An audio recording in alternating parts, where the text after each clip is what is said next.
আমি প্রথম এমপি হয়েছি। আমি ২০২০-এ উপনির্বাচন করেছিলাম। আর তখন যেহেতু আওয়ামী লীগ আমলে নির্বাচন করেছিলাম, আওয়ামী লীগ আমলে কোনো নির্বাচন হয়নি। আমরা একটা ওয়ার্ম আপ করেছি আরকি। আর এবার ইনশাআল্লাহ নির্বাচন করেছি এবং জনগণ আমাকে ভোট দিয়েছে। আমি নির্বাচিত হয়েছি, এমপি হয়েছি। আমার উদ্দেশ্য ছিল বা আছে একটাই, যে জনগণের কল্যাণে কাজ করা, জনগণকে সেবা দেওয়া। যখন ১৯৮৮ সনে যখন আমি দেখলাম দেশনেত্রী বেগম খালেদা জিয়া স্বৈরাচার বিরুদ্ধে আন্দোলন করছেন, তখন থেকে আমি রাজনীতি শুরু করেছি যে আমি একজন ছোট্ট কর্মী হিসাবে যদি আন্দোলন করে বেগম খালেদা জিয়াকে একটু সহযোগিতা করতে পারি, যার সেই সহযোগিতার হাত বাড়িয়ে দেওয়ার জন্য আমি তখন থেকে রাজনীতি শুরু করেছি। আর শহীদ রাষ্ট্রপতি জিয়া রহমানের আদর্শকে বাস্তবায়ন করার জন্যই সেই রাজনীতি শুরু করেছি। তার পরবর্তীতে আলহামদুলিল্লাহ একে একে বিভিন্ন পদ পদবি নিয়ে ৯১ সনে দেশগুলো বিপি হয়েছি। এভাবে রাজনীতিটা শুরু করেছি এবং প্রথম থেকেই একটা মহৎ উদ্দেশ্য ছিল যে আমার জীবনে যদি সুযোগ আসে জনগণকে সেবা দিব। এটাই হলো আমার মূল টার্গেট ছিল এবং আল্লাহ রাব্বুল আলামিন এখন আমাকে নির্বাচিত করেছে। এখন আমার পালা জনগণকে সেবা দেওয়া। আসলে এটা অনেক কষ্টের কিছু ব্যাপার থাকে এবং যখন আমি শুনেছি যে আমি নির্বাচিত হয়েছি, তখন আমি আমার চেয়ারম্যানের সাথে কথা বলেছি। চেয়ারম্যানের সাথে কথা বলে চেয়ারম্যান এর আগেও আমার সাথে কথা বলেছে। রাত ৮টার সময় কথা বলেছে, ১০টার সময় কথা বলেছেন। তো পরবর্তীতে আমার রেজাল্ট যখন কনফার্ম হলো, আমি সরাসরি ওনার সাথে কথা বলে আমি গুলশান অফিসে চলে গিয়েছি। কারণ আজকে বিএনপির চেয়ারম্যান, বাংলাদেশের মাননীয় প্রধানমন্ত্রী, তিনি আমাকে ৯১ সন থেকে দেখাশোনা করছেন। অর্থাৎ আমাকে তার কর্মী হিসাবে আমাকে তিনি গ্রহণ করেছেন এবং আমার রাজনীতিটা তিনি দেখাশোনা করেন। সেই কারণে আজকে আমাকে তিনি এখানে মনোনয়ন দিয়েছেন। ২০২০ উপনির্বাচনের মনোনয়ন দিয়েছিলেন, তখন আমি রেজাল্ট দিতে পারিনি। কিন্তু এবার যেহেতু রেজাল্ট দিয়েছি এবং সেই ভালো সময়টা আমার সর্বপ্রথম তার কথা মনে হয়েছে এবং তাকে আমি ফোন করেছি। এবং আমার জনগণের জন্য মনে হয়েছে যে এই বিগত সময় দেশের মানুষ কত অশান্তিতে ছিল। মামলা, হামলা, গুম, খুন, বাড়িতে থাকতে পারেনি। আমরা যদি এবং সামাজিক অনিরাপত্তায় ছিল। আমি যদি এই এলাকার মানুষকে সামাজিক নিরাপত্তাটা দিতে পারি প্রথমত, তাহলেই মানুষের ভিতরে একটা স্বস্তি আসবে। আর আমরা সবাই যে যাই করি এই স্বস্তির জন্য করি। যার কারণে সামাজিক নিরাপত্তার কথাটা আমার প্রথম মনে এসেছে। ব্যক্তিগত সাফল্য তো থাকেই, কিন্তু এখানে দলের একটা অনেক বড় ব্যাপার থাকে। আমাকে তো দল আজকের এই পর্যায়ে নিয়ে এসেছে। দল আমাকে মনোনয়ন দিয়েছে। এখানে বিএনপি বা ধানের শীষের ফুল ফেভারটা আমার এখানে ছিল, আছে এবং থাকবে। আমি কিন্তু যদি দল থেকে মনোনীত না হতাম, দল যদি আমাকে মনোনয়ন না দিত, ধানের শীষ যদি আমাকে না দিত, তাহলে হয়তো রেজাল্ট এরকম হতো না। তো যার কারণে আমি দলের কাছে কৃতজ্ঞ, এলাকার মানুষের কাছে কৃতজ্ঞ, আল্লাহকে রব্বুল আলামিনের শুকরিয়া আদায় করছি। দল আমাকে বিবেচনা করেছে এবং আমার কিছু কর্মকাণ্ড দেখে দল বিবেচনা করেছে। সেটা হলো কি, আমি এলাকার জনগণের সাথে দীর্ঘদিন এলাকায় নির্বাচন করব, এই চিন্তা করে আমি এলাকায় কাজ করে যাচ্ছি। আপনি ধরেন এই যে মহামারী আসলো, করোনা আসলো, করোনার সময় কিন্তু ফুল টাইম মাঠে ছিলাম। আমার নিজের জীবনের মৃত্যু উপেক্ষা করে আমি মানুষের কল্যাণে কাজ করেছি। তার পরবর্তীতে আপনার যে সমস্ত আ মহামারীগুলো এসেছে বা প্রাকৃতিক দুর্যোগগুলো এসেছে, প্রতিটা দুর্যোগে আমি মানুষের পাশে ছিলাম এবং সেখানে সবচেয়ে আমার ইন্সপায়ারের ব্যক্তিত্ব হলেন জনাব তারেক রহমান। তিনি আমাকে যখন এই ধরনের সমস্যাগুলো আসছে, তিনি আমাকে বলেছেন, "তুমি মাঠে থাকো।" আমি আমার সর্বোচ্চ দিয়ে মাঠে থাকার চেষ্টা করেছি। ব্যক্তিগত প্রচেষ্টায় যতটুকু পেরেছি মানুষের সহযোগিতা করার চেষ্টা করেছি। তো স্বাভাবিক কারণেই আমি এখানে দীর্ঘদিন প্রতিটা ঘরে, ঘরে আমার নেতা আছে, কর্মী আছে, সমর্থক আছে এবং সেই দলের সুবাদে কিন্তু এটা হয়েছে, আমার ব্যক্তিগত সুবাদে না। তো যার কারণে হ্যাঁ, ব্যক্তিগতভাবে আমার পরিচিতি বেড়েছে।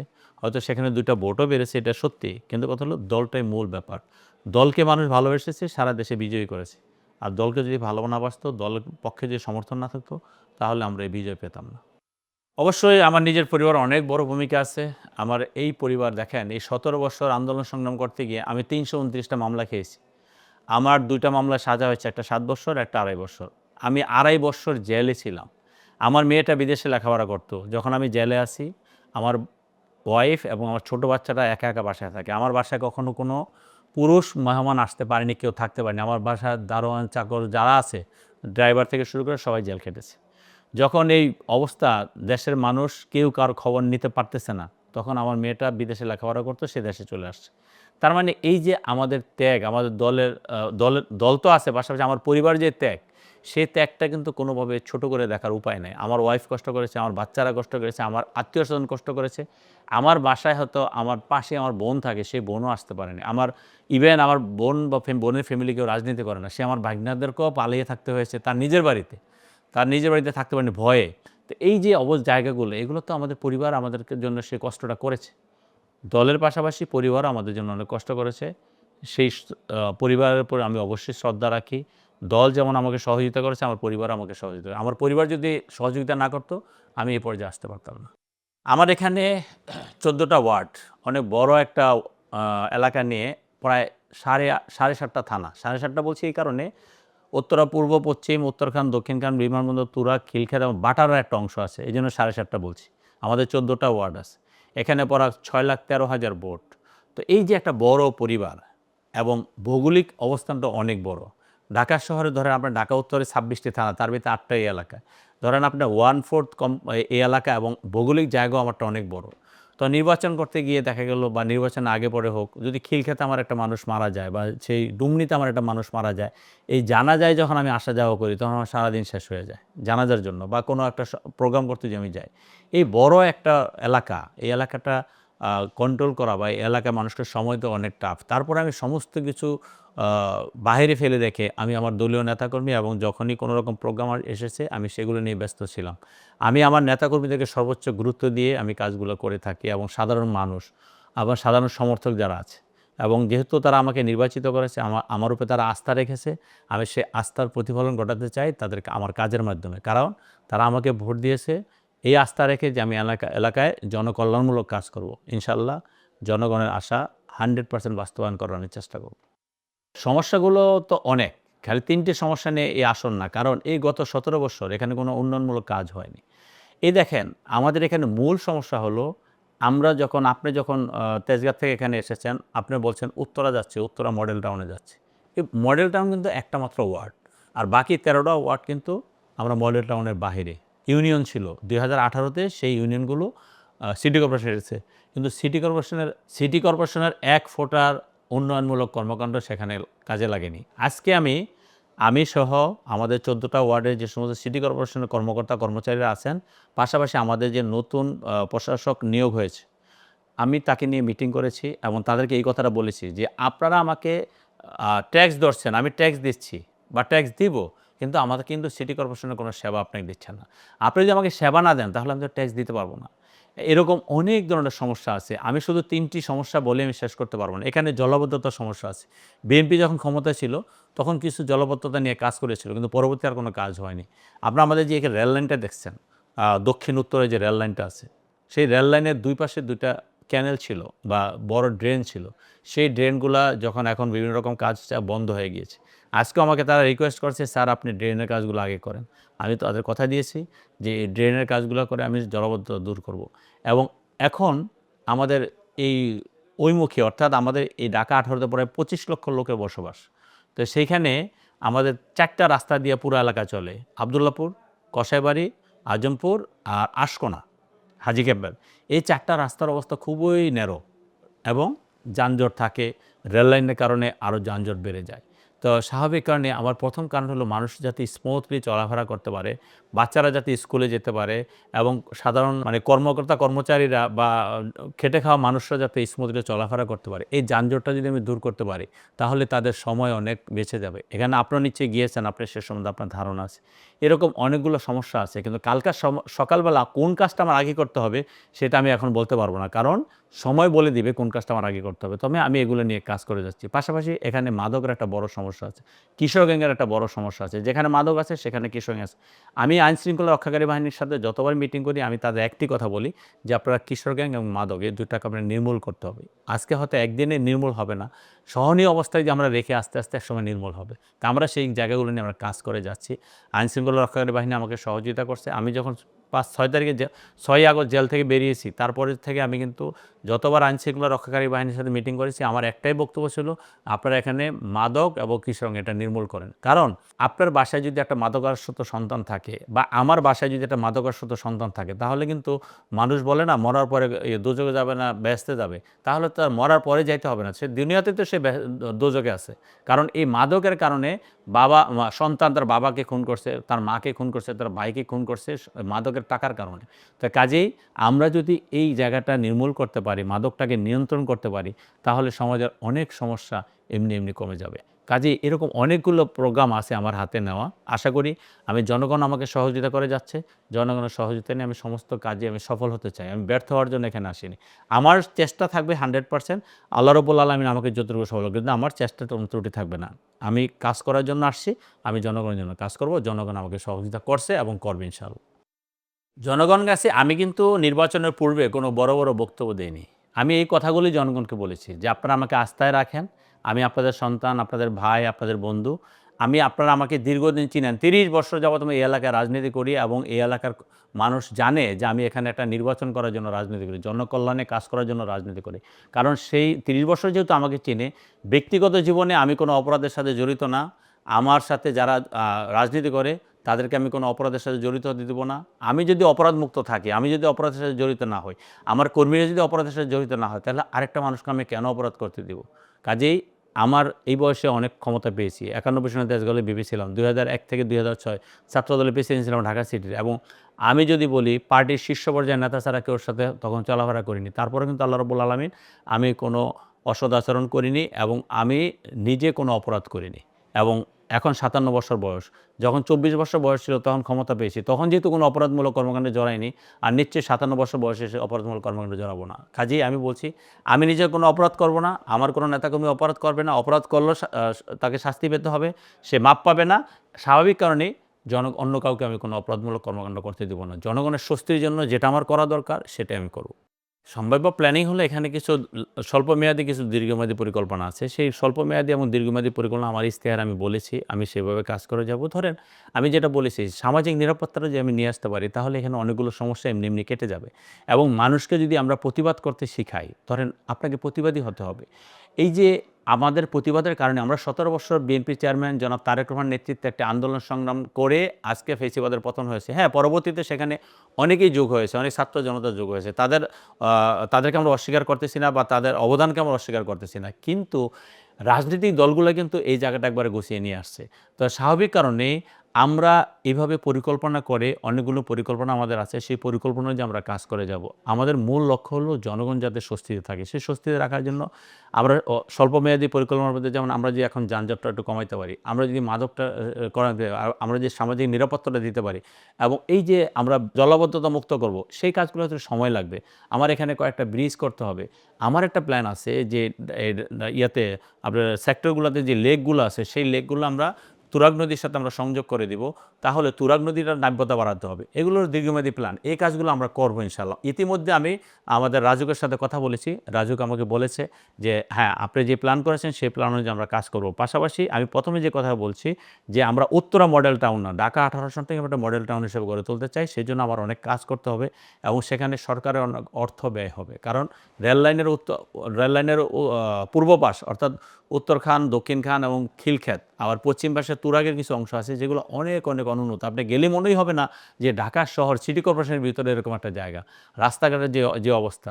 তো সেই কারণে আমি প্রতিদিনই আপনি হয়তো খেয়াল করবেন, আমি বিভিন্ন এলাকায় যাচ্ছি, রাস্তাঘাটের খোঁজখবর নিচ্ছি এবং আওয়ামী লীগ পিরিয়ডে ব্যাপক চাঁদাবাজি হয়েছে। সেই চাঁদাবাজির সেই গ্রুপটা কিন্তু এখনও আওয়ামী লীগের সেই গ্রুপগুলো এখনও গুপ্তভাবে আছে।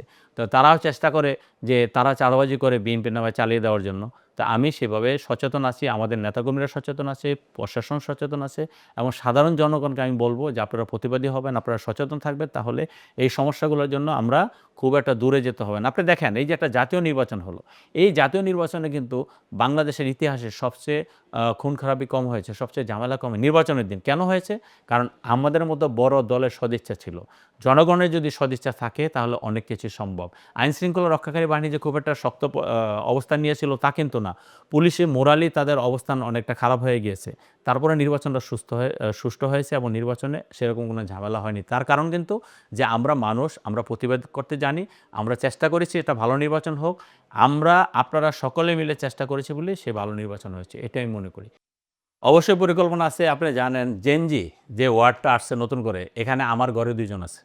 আমার একটা মেয়ের বয়স ২৬ বছর আর একটা মেয়ের বয়স ২১ বছর। আমি সারাদিন যে কাজগুলো করি, আমার মেয়েদের কাছে জবাবদিহি করতে হয়। পাশাপাশি ওর মা, আমার ওয়াইফ, ওর কাছে জবাবদিহি করতে হয়। কি জবাবদিহি করতে হয়?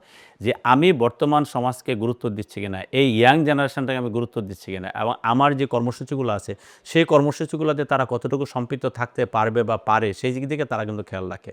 আমি সমস্ত কর্মকাণ্ডে আমার মেয়েকে সম্পৃক্ত রাখি, কারণ আমার বয়স ৫৭ বছর, তার বয়স হলো ২৬ বছর এবং ২১ বছর। তাদের ধ্যান ধারণা চিন্তাকে আমি ধারণ করি আমার পরবর্তী কর্মসূচি প্রণয়ন করি। আপনি দেখেন এই যে আজকে যারা আমরা যদি এখানে কিছু ফ্রি ওয়াইফাই জোন করতে পারি, আমরা এখানে কালচারাল সেন্টার করতে পারি, আমরা এখানে লাইব্রেরি করতে পারি, এগুলো হলো ইয়াংদের যেটা এবং ইয়াংরা যাতে সন্ধ্যার সময় এক জায়গায় বসে একটু আড্ডা মারতে পারে। কারণ সারাদিন টেবিলে বসে থাকুক, লেখাপড়া করুক, সেটা আমি ব্যক্তিগতভাবে চাই না। কারণ এটা মানুষের রিপ্লেসমেন্টের দরকার আছে। সেখানে ২ টা বন্ধু নিয়ে এক জায়গায় বসে একটু আড্ডা মারবে, আবার সবসময় চলে আসবে এক জায়গায়, একটা লাইব্রেরি থেকে ২ টা বই পড়বে। আমি সেভাবে আমার মাস্টার প্ল্যানে আছে, আমি সেভাবে করব। আপনি দেখবেন আমার ওয়েবসাইট ভিজিট করলে আপনি পাবেন। আমরা সেগুলো এবং ওয়েবসাইটে আমি সবসময় সক্রিয় থাকি। যখনই একটা মেসেজ যেই দেখ আমি সাথে, সাথে সে রিপ্লাই করি বা আমার সেটা আমি করাই। এবং আমি সবসময় মানুষের পরামর্শ নিয়ে সে কাজগুলো করতে চাই। আশা করি এই এলাকায় যে ইয়াং জেনারেশন আছে তারা আমাকে পরামর্শ দিয়েও সহযোগিতা করতে পারে। কারণ আমার মাথায় যে সব কিছু আসবে তা না। একটা ছোট্ট মানুষের কাছ থেকে একটা বড় একটা পরামর্শ আসতে পারে দেশের কল্যাণের জন্য। তো আমি আশা করব আমাদের এই ঢাকা ১৮-তে যে ইয়াং জেনারেশন আছে, জেনজি যারা আছে তারা যাতে আমাকে সে ধরনের পরামর্শ দিয়েও সহযোগিতা করে। আমি মুরব্বিদের কাছে সহযোগিতা চাই এবং ইয়াং জেনারেশনের কাছে সহযোগিতা। কারণ এই সমাজটা ২ টা শ্রেণী নিয়ন্ত্রণ করে, এক শ্রেণী না কিন্তু। Top to bottom. কারণ সবার সহযোগিতা ছাড়া আমি সফল হতে পারব না এবং আমাকে সফল হতে হলে তাদের সকলের সহযোগিতা লাগবে। সংসারে চাওয়ার অনেক কিছু আছে। সেগুলো আমার প্ল্যানে আছে। আমি আশা করি আমার এলাকার পুরা মানুষের কল্যাণ সর্বপ্রথম আমি চাবো কি ধরেন আমার এখানে ২০ লক্ষ মানুষ বসবাস করে। ২০ লক্ষ মানুষের অধিকাংশ মানুষ কোন কাজটা বেনিফিশিয়ারি হবে আমি সেই কাজটাই আগে নিব। তার পরবর্তী পর্যায়ক্রমে আমি সবগুলা কাজই করব। কিন্তু আমাকে খেয়াল রাখতে হবে আমি যে একটা কাজ করতে পারি সেই কাজটা আমার সবাই কীভাবে বেনিফিট পাবে। তো সেই ক্ষেত্রে যদি ধরেন আমরা যদি মাদকটা নির্মূল করতে পারি, মাদকের পাশাপাশি কিন্তু কৃষক গ্যাংয়ের একটা অবস্থান আছে। তাহলে এইটা সমাজে একটা স্বস্তি আসবে। ধরেন আপনার একটা সন্তান আছে, মেয়ে সন্তান আছে। আপনি যখন একটা জায়গায় কেউ বসে মাদক সেবন করে বা একটা বখাটে ছেলে যদি থাকে তাহলে কিন্তু আপনার সন্তানটাকে বাইরে যেতে আপনি নিষেধ করেন যে, "বাবা যেও না, এখানে খারাপ ছেলেপেলে আছে।" তা আমি কেন আমার ঘরে থেকে একটা স্বাধীন দেশে আমি কেন আরেকজনের বয়ে পরাধীন থাকবো? আমি পরাধীন থাকতে চাই না। আমি আমার সন্তানকে স্বাধীন করে দিতে চাই। সে তার মতো চলাফেরা করবে এবং যার জন্য তার বসবাসযোগ্য একটা সুন্দর সমাজ করতে চাই। যাতে সে তার ফ্রিডম নিয়ে তার সে খোলা মন নিয়ে সে চলতে পারে। ক্ষমতার পাশাপাশি অনেকদিন থেকেছি। আমি যে কথাটা বলছি যে ক্ষমতা পেয়েও যখন অল্প বয়স ছিল ৯১ সনে আমি তেজগাঁও কলেজে ভিপি ছিলাম তখন ঢাকা শহরে থানা ছিল ১১টা। আর এখন সেই থানায় হয়েছে হলো এই ৫০টা। তো তখন থেকে কিন্তু ক্ষমতার খুব কাছাকাছি ছিলাম। কিন্তু ক্ষমতাকে কখনো ভোগ করিনি। জনগণের স্বার্থে চেষ্টা করেছি যেহেতু কলেজে লেখাপড়া করেছি, ভিপি ছিলাম। যখন যারা এসেছে চেষ্টা করেছি ছাত্রদেরকে সহযোগিতা করতে। এখন জনগণের নেতা হয়েছি, জনগণকে সহযোগিতা করার চেষ্টা করব ইনশাআল্লাহ। তো ক্ষমতা নিজের জন্য না, ক্ষমতা যদি জনগণের জন্য হয় সেটা বেশি উপভোগ্য হয় বলে মনে করি আমি। আমি সেভাবে চলাফেরা করি। আমার বক্তব্য হলো যে এই কথাটা তারা বলার সুযোগ পাবে না। কেন পাবে না? কারণ আমি তো করব, কাজ করব। কাজ করব এখন ২ বছর তো একটা লম্বা টাইম। এই ২ বছরে যদি আমি পরিবর্তন কিছু না করতে পারি বা আমার জনগণকে শো করতে না পারি আমি একটা কিছু করেছি, তাহলে আমি কিসের নেতা হলাম বা আমি কেন এমপি থাকব? আমার বক্তব্যটা হলো যে যেহেতু তারা আমাকে নির্বাচিত করেছে তাদের জন্য আমার সর্বোচ্চ শক্তি দিয়ে কাজ করতে হবে। সেটা ২ বছর হোক আর ৬ মাস হোক আমাকে তারা ভিজিবল হইতে হবে যে না এই কাজগুলো আমি করতেছি এবং এই কাজগুলো আমি আগামীতে করব। স্বাভাবিক কারণে নির্বাচন শেষ আমি কিন্তু সব এলাকায় যাচ্ছি। সবার সাথে কথা বলতেছি। কোন জায়গায় কী সমস্যা আছে। আমি আইডেন্টিফাই করছি আমাদের ১২ তারিখ থেকে সংসদ বসবে। ইনশাআল্লাহ আমি সংসদ এবং এলাকার ডেভেলপমেন্ট এবং এলাকার সমস্ত মানুষের চাহিদা অনুযায়ী সমস্ত কাজই আমার করতে হবে। কারণ আমাকে তো এক জায়গায় বসে থাকার শুধু এলাকায় বসে ডেভেলপমেন্টের জন্য আমাকে ভোট দেয়নি বা শুধু সংসদে গিয়ে কথা বলার জন্য ভোট দেয়নি। আমাকে ভোট দিয়েছে সামগ্রিক এই এলাকার উন্নয়নের জন্য। তো সামগ্রিক উন্নয়ন বলতে যেটা বোঝায় সেটা আমি ইনশাআল্লাহ ২ বছরে আশা করি আপনি যেটা বলছেন সেরকম প্রশ্ন আমি মনে করি না ইনশাআল্লাহ যদি আমি সুস্থ থাকি আল্লাহ রাব্বুল আলামিন হায়াতে বাঁচায় সেরকম প্রশ্ন তারা করতে পারবে না। আমি সমস্ত ধরনের দায়িত্বের জন্য প্রস্তুত। দেখেন, আমি যখন তেজগাঁ কলেজে ভিপি ছিলাম 91, বারবার একটা জায়গায় যাচ্ছি। তখন আমার বয়স ছিল 23 বৎসর। তখন তেজগাঁ কলেজে আমি কিন্তু 24,000 ভোটের মধ্যে 17,000 ভোট পেয়েছি।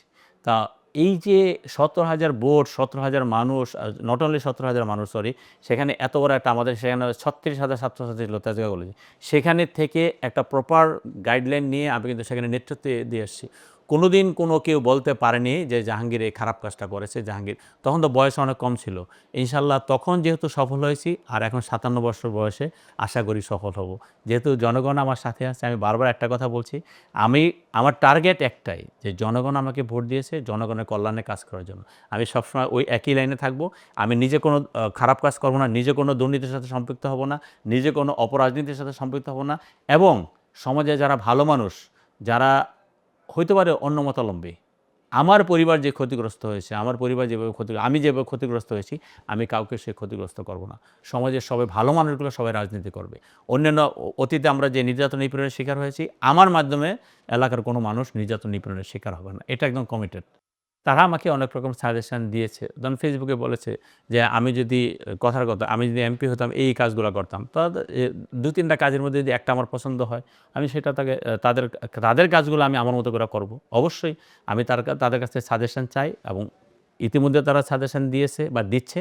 আমি তাদের নিয়ে আমি কাজ করি। আমার সাথে নির্বাচন করেছে, এরা কিন্তু অহরহ আমার বাসায় আসা যাওয়া করে। ১০ জন আমরা প্রার্থী ছিলাম।